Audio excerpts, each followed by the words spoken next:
Hi there, welcome to Father's House Online. It's great to be with you again. And over this summer period, or to be more specific, during the month of August, we're going to do things a little bit differently. So there'll be various messages each week, but not necessarily from me. We have some speakers from Elim, some international speakers that we've pinched off YouTube, and hopefully some local speakers as well. But and each of them there'll be a little introduction and reflection. And what I want us to look at this week is the subject of being tired. In 1 Kings 19, it's the story of Elijah fleeing from Jezebel, the wife of Ahab. And, the tiredness that it talks about here is not just being physically tired. This is being mentally and emotionally tired. You ever got to that stage where you think, I can't do this anymore. Just can't do it. I can't go on. You're exhausted. And more than just physically. And what do you do in something like that? And we see what God does in that passage. But we want to take that a little bit further. And rather than me explain it, you're now going to be watching Pastor Stephen Furtick. And he's going to talk about this from Elevation Church in the States. And I love this short message that he brings on it. And I pray that you will get as much out of this as I got out of it. And it's something that we can discuss after, when we get to our regular Sunday morning Zoom meetings where we talk about the message. And I have a feeling there'll be a lot to talk about, because I don't think I'm on my own when I say I'm tired. Even when I was on holiday, I didn't get any rest, and you get to a point where you think something's got to change. And I think there's a lot of people who are tired and are looking for more than just rest in the physical. They want something deeper.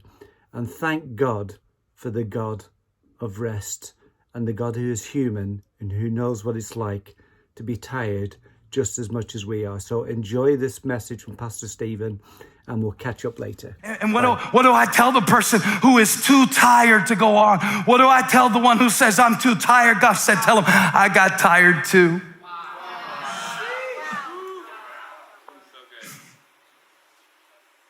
Jesus sat down in Samaria. That's where. To talk to a woman. That's who. Asking for water. That's what. But why? Because he was tired. Because he was fully God, fully man. As much as we love to shout about his divinity, you know how we were a minute ago when I was setting you up about the great I am, just to bring you back down so you could know that the same God who created you, who was strong enough, who was powerful enough. Everybody thinks Jesus was weak. Raise your hand.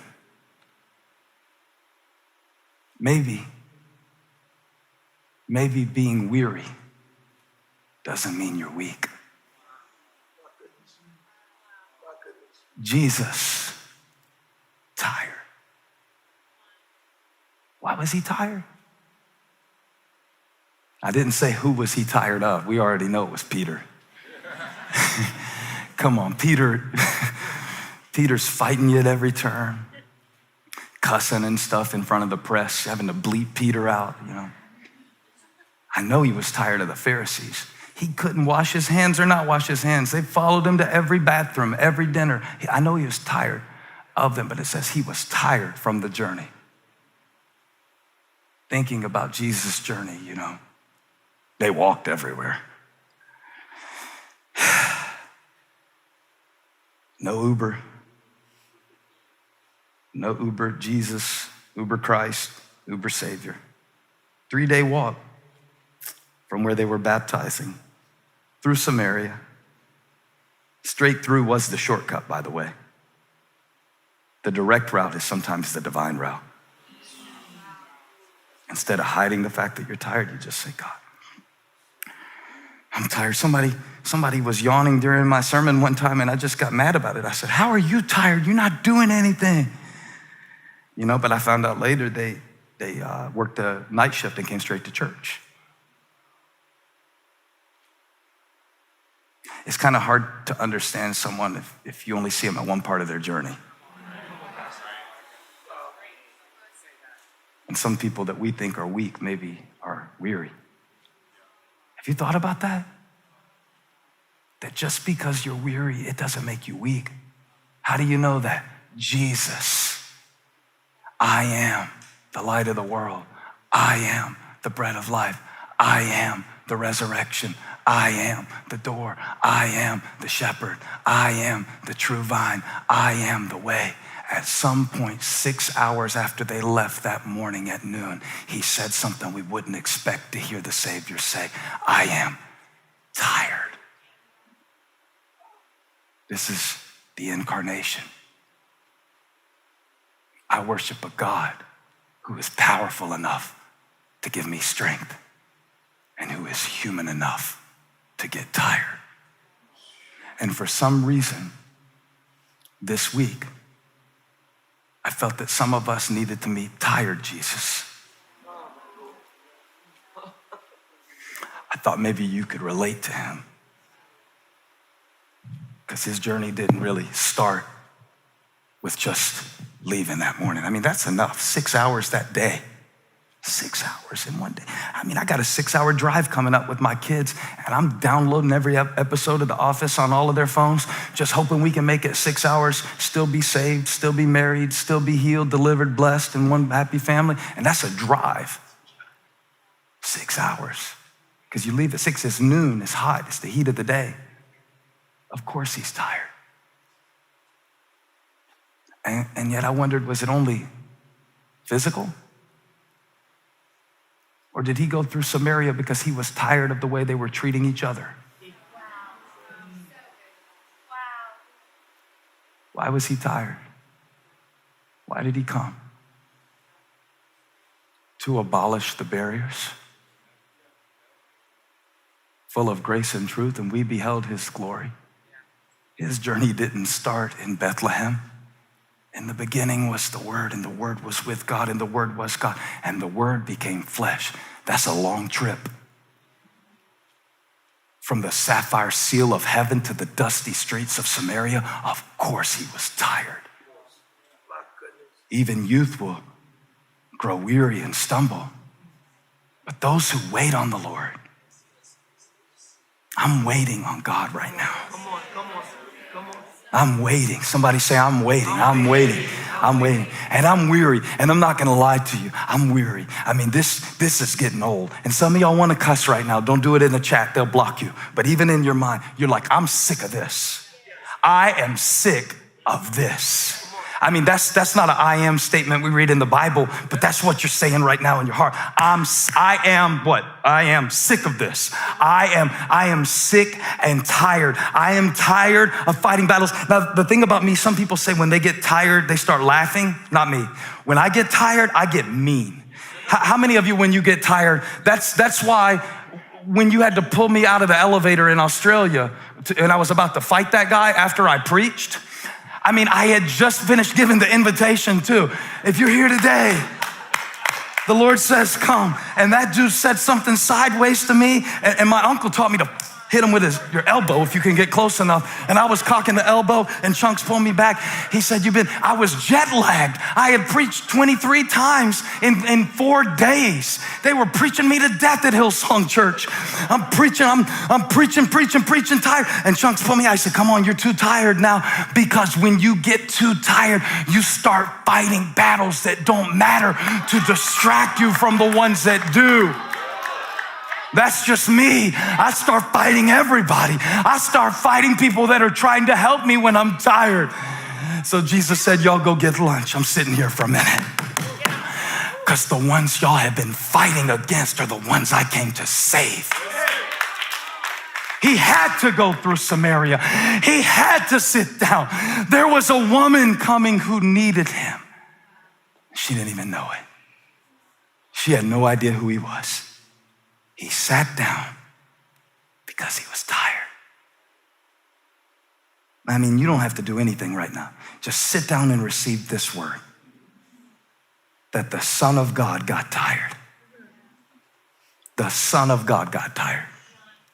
I know you're Superman, and you're mad at yourself because you can't always get it perfect. Perfection got tired. Faith doesn't prevent fatigue. It just gives me a place to sit. He sat by a well. Here's the important thing. What well do you sit by when you're tired? He said it was Jacob's well. You with me, son? He said it was Jacob's well. Joseph was given that well by Jacob. A lot of what our kids learn comes from us. It's generational. Jesus sat down by that well. I think that's so appropriate to say at this moment in our nation. What wells are you digging for your kids to sit next to? A lot of what we're going through today is because of wells that were dug before we got here. Jesus sat by Jacob's well. Wait on the Lord. Now we see the Lord waiting on a woman. So I pictured this moment. I picture me and you got your coffee, and you're like, I'm drinking all the caffeine I can, I'm still tired.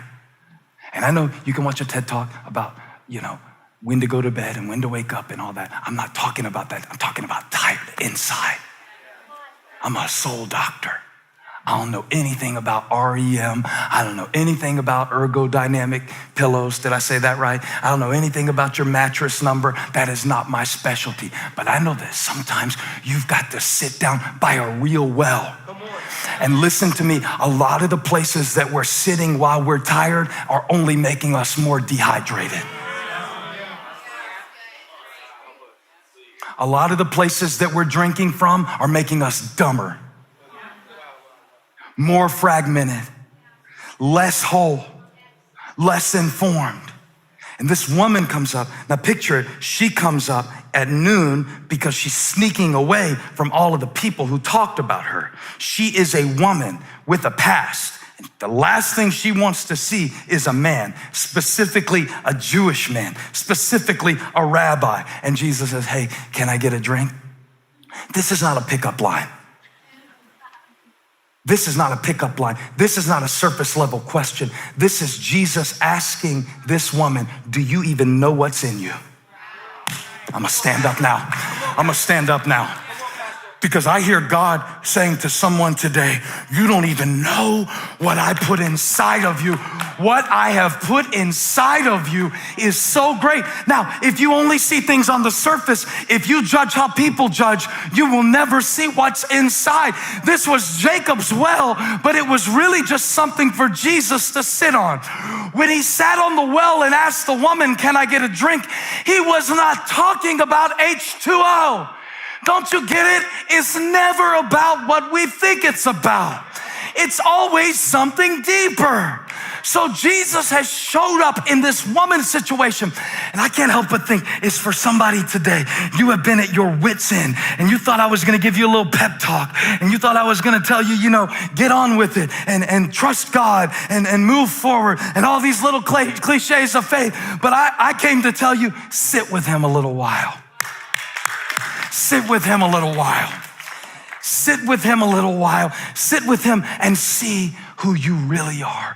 Sit with him a little while. I'm just going to confess to you, I've been sitting by the wrong wells a lot of the time. I've been depending on people to inform me about who I am. I've been depending on what I see with my eyes to tell me how it is. But there is a well that does not come from an external source and you can't see the pipes. There is within you a spirit that is greater than whatever is going on around you. Greater is he that is in me. I'm trying to shout sitting down so you can know. He sat on the well so she could see what was within her.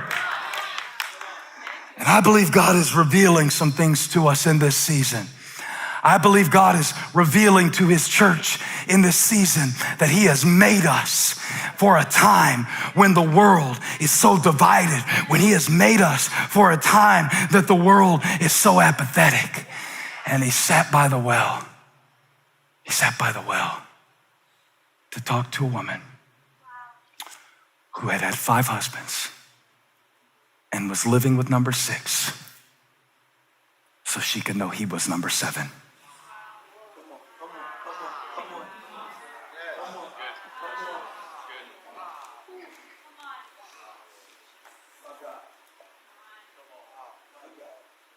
On the first day, God worked. On the second day, God worked. On the third day, God worked. On the fourth day, God worked. On the 5th day, God worked.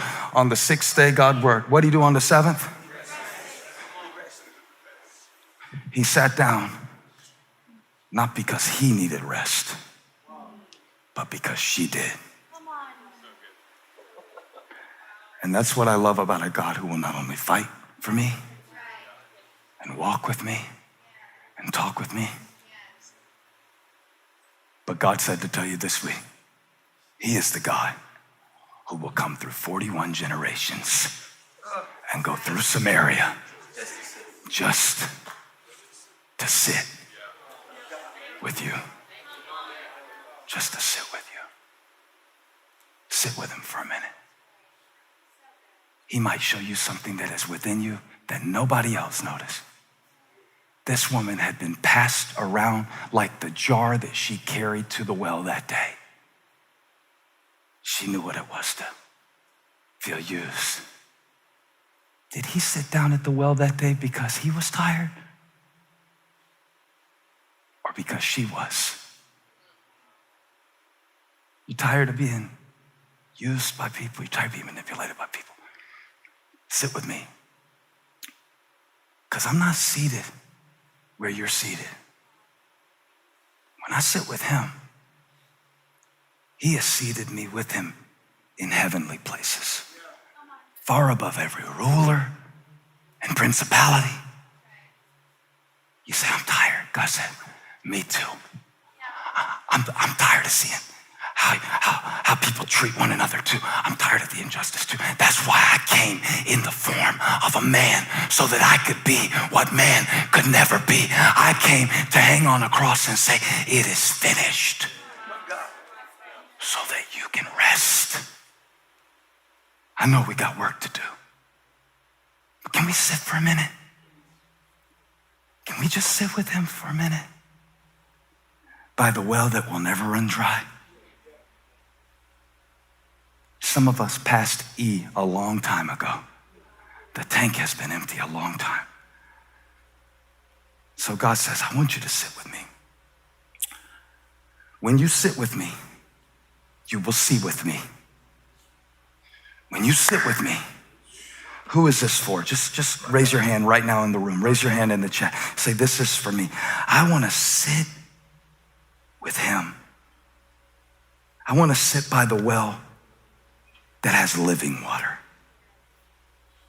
I want to sit away from the streams that are poisoned by the prejudice of men. I want to sit with him for a minute. And Jesus, tired as he was, said to his disciples, y'all go get some food. I've got to get a harvest. Now, I believe God sent me to preach this message to somebody today who is tired on the inside. And no amount of sleep, no amount of Netflix and numbing it, and no amount of pacing the floors is going to solve it. And I believe God brought you into his presence today for a reason.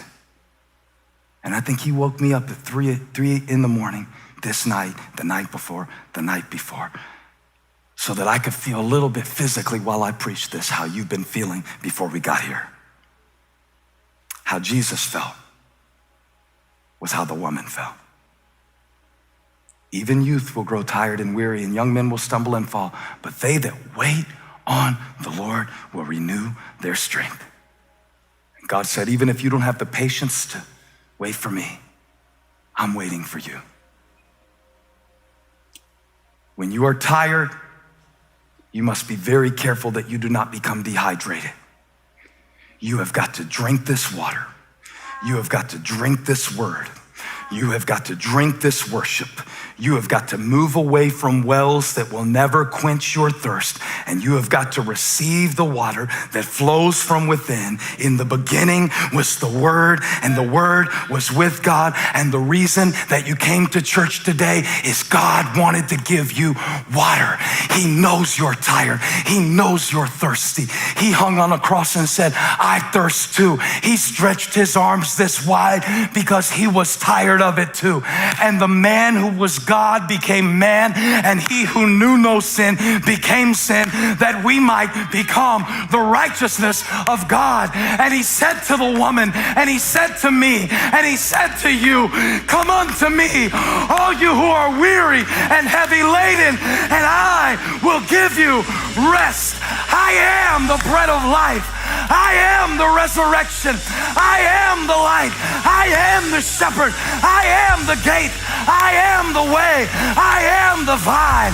I am the seventh man. Hey, thank you for watching. Make sure you subscribe to this channel so you don't miss a single video or live stream, and share this video with a friend. And don't forget, you can join me live every Sunday. Thanks again for watching.